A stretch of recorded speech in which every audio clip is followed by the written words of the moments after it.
महोदय, उत्तर अस्वीकारात्मक है। मैं उससे सहमत नहीं हूं। महोदय, प्रश्न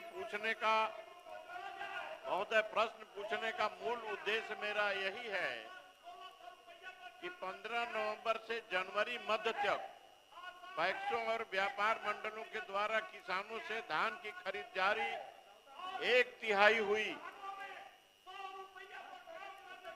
तो करीब 25 दिनों में लक्ष्य कैसे और कहां से पूरा कर लिया, इसके पीछे का सत्य जानने का क्या माननीय मंत्री प्रयत्न किया है?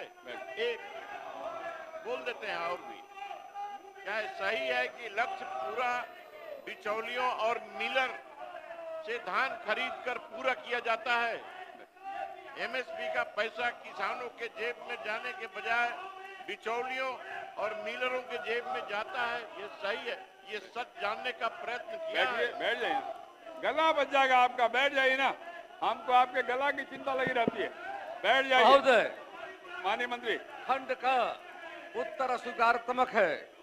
वस्तुतः यह है कि खरीफ विपणन मौसम 24-25 के अंतर्गत धान की प्राप्ति हेतु निर्धारित लक्ष्य 45 लाख मीट्रिक टन के विरुद्ध निर्धारित अंतिम तिथि 15/2/2025 तक 6,732 क्रय केंद्रों, पैक्स, व्यापार मंडलों के माध्यम से 4,63,000 किसानों से 39,23,000 मीट्रिक टन धान की प्राप्ति की गई है, जो निर्धारित लक्ष्य का 87.17% है।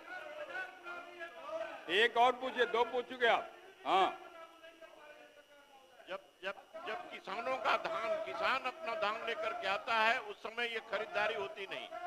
जब किसानों का धान बिक जाता है औने पौने दाम में, तो खरीदारी शुरू होती है। महोदय, मैंने कहा अभी भी उत्तर माननीय मंत्री ने नहीं दिया। पूरक मेरा यही है कि उसके पीछे का सच बताएं, और नहीं मालूम है तो जानने का प्रयत्न करेंगे।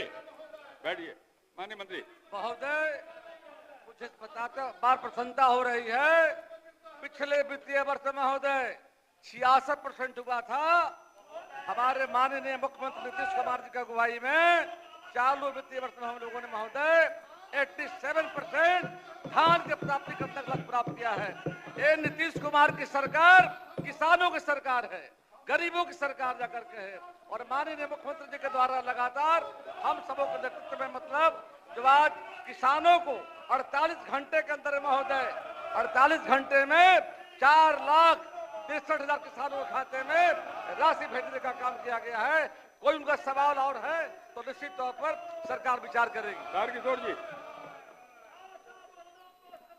महोदय, यह बात सही है कि माननीय मंत्री जी ने जो बातें कही है कि सरकार की मंशा किसानों के धान खरीद के प्रति पूरी ईमानदारी है, लेकिन महोदय वस्तुतः तथ्य यह है कि हम माननीय मंत्री जी से आपके माध्यम से जानना चाहेंगे कि सिर्फ आंकड़ों के आधार पर आप ये धारणा नहीं बनाएं कि किसानों के धान की खरीदारी हो चुकी है। कटिहार सहित पूरे राज्य में अतिरिक्त राशि पैक्स के द्वारा वसूल की जा रही है। क्या माननीय मंत्री इस तरह की चीजों को रोक लगाकर प्रत्येक जिलों में आप बड़ी अधिकारी से जांच करा के स्पष्ट तौर पर देखें कि जो किसान है, जो धान बेचना चाहता है उसका धान पैक्स तक पहुंच पाया? क्या पहुंचा तो उसको जो उचित राशि सरकार के द्वारा दी जाती है दी गई क्या? यही जानना चाहते। माननीय मंत्री महोदय, माननीय सदस्य तारकिशोर जो सवाल उठाया है कि बताने स्पेसिफिक कहां गड़बड़ी हुई है, हम निश्चित तौर पर 1 हफ्ते के अंदर में जांच कराकर वैसे पदाधिकारियों के खिलाफ कठोर कार्रवाई करने का काम करेंगे। श्री गोपाल रविदास, आपके शोरगुल के कारण आपके एक मेंबर का